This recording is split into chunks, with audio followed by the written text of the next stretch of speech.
आज हम समझेंगे कि परम्यूटेशन का क्या मीनिंग है, ठीक है ना, और उसका क्या फॉर्मूला है, कब परम्यूटेशन अप्लाई करते हैं, कब कॉम्बिनेशन अप्लाई करते हैं, इस बात को बहुत आराम से समझेंगे। बड़ा कन्फ्यूजन रहता है कि इसमें परम्यूटेशन लगेगा, इसमें कॉम्बिनेशन लगेगा। स्टूडेंट को ये बात समझ में नहीं आती कि परम्यूटेशन क्या होता है। देखो, आपका इंटरेस्ट यदि किसी ऑब्जेक्ट को अरेंज करने में है, आप अरेंजमेंट करना चाहते हो, एक के बाद एक लगाना चाहते हो, इस तरह से अरेंज करना चाहते हो, तो आप परम्यूटेशन अप्लाई करोगे। परम्यूटेशन का मतलब होता है ऑब्जेक्ट को अरेंज करना, सिस्टमेटिकली लगाना। फॉर एग्जाम्पल, आप क्या करते हो कि आपके पास तीन ऑब्जेक्ट हैं ए बी सी।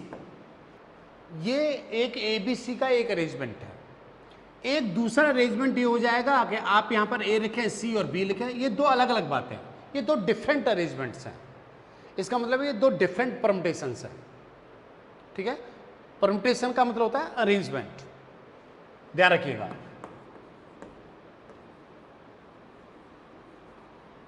परम्यूटेशन का मतलब होता है अरेंज करना, ठीक है। अब आप इसको ऐसे भी लिख सकते हो बी सी ए, या आप इसको लिख सकते हो बी ए सी, आप इसको लिख सकते हो सी ए बी, या आप इसको लिख सकते हो सी बी ए। तो आपने क्या किया कि तीन ऑब्जेक्ट लिए और तीन ऑब्जेक्ट को आपने अरेंज किया, तो आप कितने तरह से अरेंज कर पाए इसको? 6 तरह से अरेंज कर पाए, ठीक है ना। हमारे पास यदि यही बात मैं आपसे कहूं कि आपके पास अल्फाबेट्स हैं ए बी सी डी और ई, ये कितने अल्फाबेट्स हैं? 5 अल्फाबेट्स हैं। और मैं कह रहा हूं इनमें से 3 अल्फाबेट्स लेकर आप अरेंज करिए। हाँ, बता सकते हो कि 3 अल्फाबेट्स लेकर हम कितने अरेंजमेंट बना सकते हैं? 3 अल्फाबेट्स लेकर कितने अरेंजमेंट पॉसिबल हो सकते हैं? देखिए, आपने पास क्या है, ये 3 ऑब्जेक्ट हैं, 3 प्लेस हैं। हमने बताया था फंडामेंटल प्रिंसिपल ऑफ काउंटिंग में आपके बताया था कि यदि इस ऑब्जेक्ट को हम कितने तरह से फिल कर सकते हैं, इनमें से कोई भी ऑब्जेक्ट यहाँ पर आ सकता है, तो ये प्लेस जो है 5 तरह से फिलअप किया जा सकता है। जो ऑब्जेक्ट यहाँ पर आ गया वो ऑब्जेक्ट यहाँ पर नहीं आएगा, तो इसका मतलब this place is filled by 4 ways. अब 2 ऑब्जेक्ट आपके आ चुके हैं, तो ये प्लेस जो भरा जाएगा वो 3 तरह से भरा जाएगा, तो टोटल वे कितने हो जाएंगे? 60 हो जाएंगे। कहने का मतलब है इन 5 अल्फाबेट्स में से 3 अल्फाबेट्स लेकर टोटल जो परम्यूटेशन बनेंगे, टोटल अरेंजमेंट्स जो बनेंगे, वो कितने बनेंगे? 60 बनेंगे। उनमें से कुछ अरेंजमेंट में लिख देता हूं, जैसे बी सी डी एक अरेंजमेंट बन सकता है, डी सी बी बन सकता है, या सी डी ई बन सकता है, या ई ए बी बन सकता है। इस तरह के टोटल जो अरेंजमेंट्स क्रिएट होंगे वो कितने क्रिएट होंगे? 60 क्रिएट होंगे। सर ठीक है साहब, आपने ये बात ऐसे करी, ये फंडामेंटल प्रिंसिपल लगाकर आपने सॉल्व कर दिया, लेकिन परम्यूटेशन का फॉर्मूला क्या होता है और उसको कैसे रिप्रेजेंट किया जाता है, जरा देखिए। यदि आपके पास स्टूडेंट्स इफ टोटल ऑब्जेक्ट यदि n है और वन टाइम आप ले रहे हैं r ऑब्जेक्ट, तो टोटल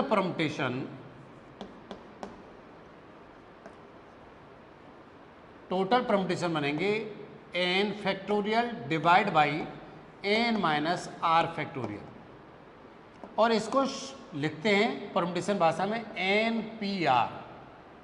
अब देखो ये बात कहाँ से आई, मैं इस बात को यहाँ पर करूँगा प्रूव, ये फॉर्मूला को प्रूव करूँगा कि मेरे पास यहाँ पर ऑब्जेक्ट कितने थे। मेरे पास ऑब्जेक्ट थे यहाँ पर 5, तो फॉर्मूला क्या आना था? 5 4 3, ये मेरा आंसर था।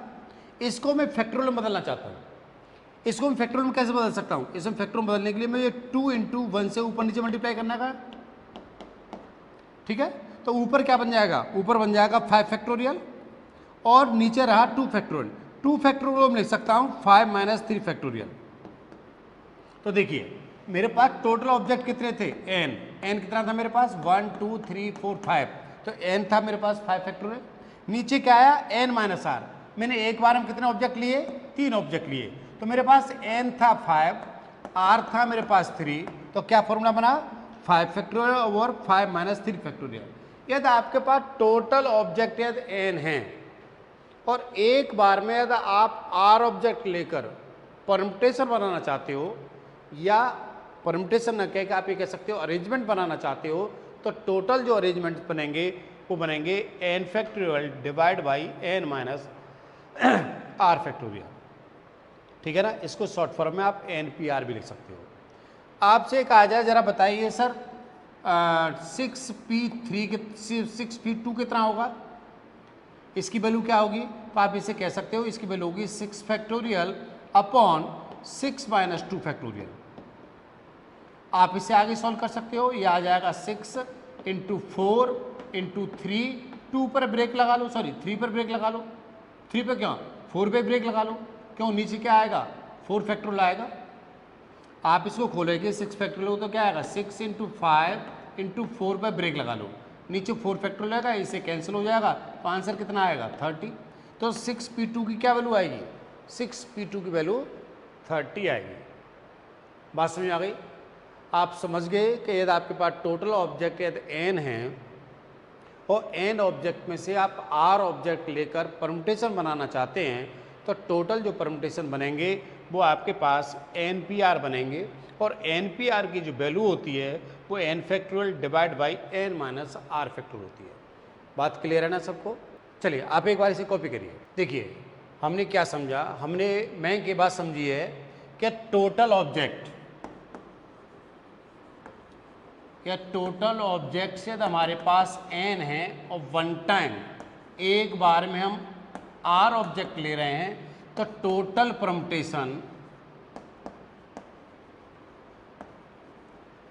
परम्यूटेशन जो बनेंगे वो NPR बनेंगे, और NPR की वैल्यू होती है n factorial over n minus r factorial. लेकिन यहाँ पर सबसे इंपॉर्टेंट बात जो बताने जा रहा हूँ उसे जरा समझिए। ये फॉर्मूला तभी एप्लीकेबल होगा जब यहाँ पर n में ऑल आर डिफरेंट, ये सभी अलग अलग होने चाहिए। ऐसा नहीं है कि इन ऑब्जेक्ट में से कुछ ऑब्जेक्ट रिपीट हो रहे हों। मैंने अभी जो आपके लिए अल्फ़ाबेट्स लिए थे वो लिए थे A B C D और E, और इनमें से n 5 था और R में 3 लेना चाह रहा था। मैंने कहा था टोटल परम्यूटेशन कितने बनेंगे 5 फैक्टोरियल ओवर 5 माइनस 3 फैक्टोरियल, ठीक है ना। ये आएगा तो आंसर कितना आया 5 फैक्टोरियल अपॉन कितना आएगा 5 माइनस 3 2 फैक्टोरियल, इतना। इसे सॉल्व करोगे तो कितना आएगा 5 into 4 into 3 factorial into 2 factorial upon 2 factorial, ये कैंसिल हो जाएगा, आंसर कितना आ जाएगा 60 आ जाएगा।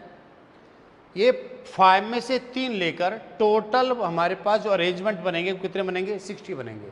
लेकिन ये फॉर्मूला कब एप्लीकेबल हुआ, ये फॉर्मूला तभी एप्लीकेबल हुआ जब यहाँ पर सभी ऑब्जेक्ट अलग अलग थे। यदि आप एक और सर आपके पास ए दो ए हैं और बी और बी 3 बी हैं, या एक बी है और एक सी है और एक डी है, तब सर 3 लेकर कितने अरेंजमेंट बनेंगे? भाई आपने कार्डबोर्ड से कार्ड के 2 तो ए बना लिए हैं, 2 ए ले लिए हैं, ठीक है, और एक बी ले लिया, एक सी ले लिया और डी ले लिया। अब आप उनको अरेंज करना चाहते हो, तो अब सर कितने अरेंजमेंट बनेंगे? तो आप क्या कहोगे कि 1 2 3 4 टोटल ऑब्जेक्ट आपके पास 5 हैं, 5 फैक्टोरियल डिवाइडेड बाई 5 माइनस 3। तो भाई साहब ये फॉर्मूला एप्लीकेबल नहीं होगा जब आपके पास ऑब्जेक्ट क्या हो रहा है रिपीट हो रहा है। ये फॉर्मूला तभी एप्लीकेबल है जब यहाँ पर n जो है ना, ये n जो है जो ऑब्जेक्ट्स हैं, n क्या है, n है number of the object. Object का मतलब है टोटल आप किसको अरेंज करना चाहते हो, ठीक है, क्या चीज़ अरेंज करना चाहते हो, वो सभी चीज़ें अलग अलग होनी चाहिए। ऐसा नहीं है उनमें से कोई 2 चीज़ एक जैसी है, ठीक है, कुछ चीज़ एक जैसी है, ऑल आर डिफरेंट, ये सभी डिफरेंट होंगी तब तो ये फॉर्मूला एप्लीकेबल होगा। और यदि इनमें कुछ रिपीटेशन हो रहा है तो ये फॉर्मूला एप्लीकेबल नहीं होगा। अब आप क्वेश्चन ये भी क्रिएट कर सकते हो, उत्तर क्या होगा, उस कंडीशन में क्या होगा। मान लेता हूँ यहाँ पर रिपीटेशन आपके पास ये हो रहा है तो क्या होगा, ठीक है ना। तो उसके लिए फॉर्मूला एप्लीकेबल होता है, लिख लो when object are repeated, when objects are repeated, तो क्या लिखते हैं, तो टोटल परम्यूटेशन आते हैं, total permutation, total object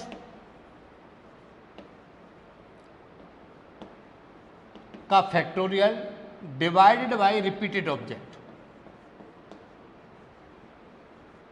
repeated objects. कहने का मतलब यह है कि पहली बात तो ये समझ लो, इसमें से 3 ऑब्जेक्ट लेकर आपको ये वाला फॉर्मूला नहीं लगेगा, और इनमें से 3 ऑब्जेक्ट लेके ये वाला फॉर्मूला नहीं लगेगा। ये फॉर्मूला कब लगेगा? ये तब लगेगा जब आप 5 में से 5 ले रहे हो, आपके ऑब्जेक्ट कुछ रिपीट हो रहे हैं। जैसे यहां पर 2 ए रिपीट हो रहे हैं, और आप अब ये कहो सर इनमें से 3 लेके कितने परमुटेशन बनेंगे, तो भाई वो अभी नहीं है।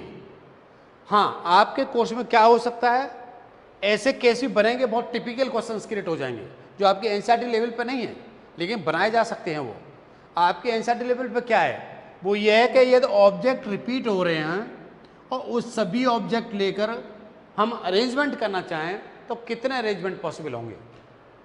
फॉर एग्जाम्पल मैं आपसे कहता हूं कि आपके पास APPLE ये एक वर्ड है, इसके जितने भी अल्फाबेट्स हैं उनको यूज करते हुए कितने वर्ड बन सकते हैं, ठीक है ना। तो मैं यहां पर क्या कर रहा हूं, यहां पर कितने अल्फाबेट्स हैं, 5 अल्फाबेट्स हैं, तो मैं 5 के 5 यूज कर रहा हूं। ऐसा नहीं 5 में से 3 यूज कर रहा हूं, 5 में से 4 यूज कर रहा हूं, 5 में से 2 यूज कर रहा हूं, वो कंडीशन नहीं अप्लाई कर रहा हूं। वो कब अप्लाई होगी, उस तरह के क्वेश्चन कैसे बनेंगे, वो एडवांस परमुटेशन है जो अभी आपके 11th लेवल पर काम नहीं कर रहा है, ठीक है ना।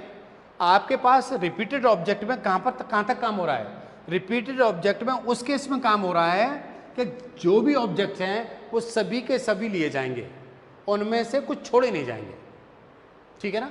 तब आपके पास टोटल वर्ड कितने बनेंगे, तो आपने फॉर्मूला क्या बताया कि total object divided by repeated object. आप क्या कहोगे, 5 factorial upon repeated object. Repeat कितने हो रहे हैं, ये 2 हो रहे हैं, तो 2 फैक्टोरियल।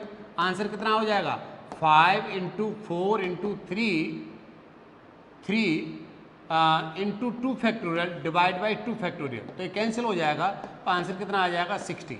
कहने का मतलब है एप्पल के जो अल्फ़ाबेट्स हैं यदि उनको हम अरेंज करें, तो टोटल कितने वर्ड बनेंगे, तो आंसर कितना आएगा, 60 आएगा। मैं आपको फिर रिपीट करूं कि कहाँ पर कन्फ्यूजन हो रहा है। कन्फ्यूजन ये हो रहा है सर कि आपके पास यहाँ तो टोटल ऑब्जेक्ट n थे और आप n में से r ऑब्जेक्ट लेकर परमुटेशन बना रहे थे, तो ये फॉर्मूला लगा रहे थे। लेकिन ये फॉर्मूला कब लगेगा सर, ये फॉर्मूला तब लगेगा जब आपके n जो हैं वो सभी डिफरेंट हैं सर, कोई रिपीटेशन नहीं है, ठीक है। ये एक बात हो गई। दूसरी बात सर, आप ये कह रहे हो कि रिपीट ऑब्जेक्ट में कुछ ऑब्जेक्ट रिपीट हो रहे हैं, ऑब्जेक्ट में से कुछ ऑब्जेक्ट क्या हो रहे हैं, रिपीट हो रहे हैं। आप उनमें से कुछ लेकर परमुटेशन बना सकते हो क्या, नहीं। मैं इस काम को 11th लेवल पर नहीं कर सकता हूं अभी आपके लिए, ठीक है। क्वेश्चन बनेंगे, उस केस में क्या बनाने पड़ेंगे, मुझे कॉम्बिनेशन बनाने पड़ेंगे, फिर कॉम्बिनेशन के अरेंजमेंट बनाने पड़ेंगे। उस तरह का कोई क्वेश्चन इस लेवल पर नहीं है। हाँ, कंपटीशन लेवल पर इस तरह के क्वेश्चन जरूर क्रिएट होंगे, ठीक है ना। हाँ, पर इस तरह के क्वेश्चन मैं आपको जरूर कराऊंगा।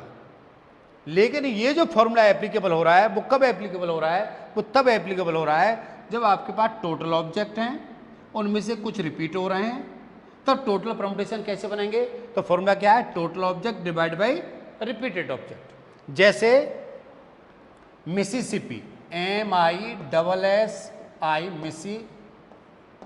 मिसिसिपी, ये है, ठीक है ना, ये कोई एक वर्ड है। अब मैं कहूं कि बताइए इस वर्ड के सभी अल्फाबेट्स यूज करते हुए कितने वर्ड बनेंगे, तो मैं ये नहीं कह रहा हूं कि इनमें से 4 लेकर कितने वर्ड बनेंगे, मैं ये नहीं कह रहा हूं। ये तो मैंने ये कह दिया कि इनमें से 4 लेके कितने वर्ड बनेंगे, तो मेरी तो सांस फूल जाएगी, ठीक है ना, उनको नहीं बना पाऊंगा मैं अभी।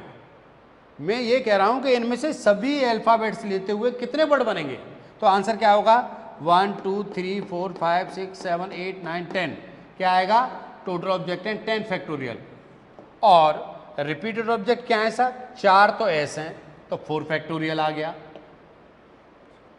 आई कितने, 1 2 3 4 आई है और 4 फैक्टोरियल आ गया, तो कितना हो जाएगा answer, 10 factorial divide by 4 factorial into 4 factorial, इतने वर्ड्स बनेंगे। NP5 इक्वल टू 42 NP3 है, वो कह रहा है कि find the value of n। It's very easy. आप इसे सॉल्व करेंगे तो आपके पास आएगा n factorial upon n minus 5 factorial equal to 42 into, इसको सॉल्व करेंगे n factorial upon n minus 3 factorial. इतना आ गया। देखो ये तो इससे कैंसिल हो जाएगा। अब आप जरा देखें कि किसको आगे एक्सटेंड करें कि कोई चीज़ मिल जाए। ये चीज़ बड़ा है और ये चीज़ छोटी है, ध्यान रखिएगा। जब आप इसको आगे एक्सटेंड करोगे तो रास्ते में आपको ये मिल जाएगा। तो आप इसको एक्सटेंड मत करिए, इस फैक्टोरियल को आगे मत चलाइए, इसको आप आगे चलाइए। तो क्या हो जाएगा यहाँ पर 1 upon n minus 5 factorial equal to 42 ऊपर रहेगा।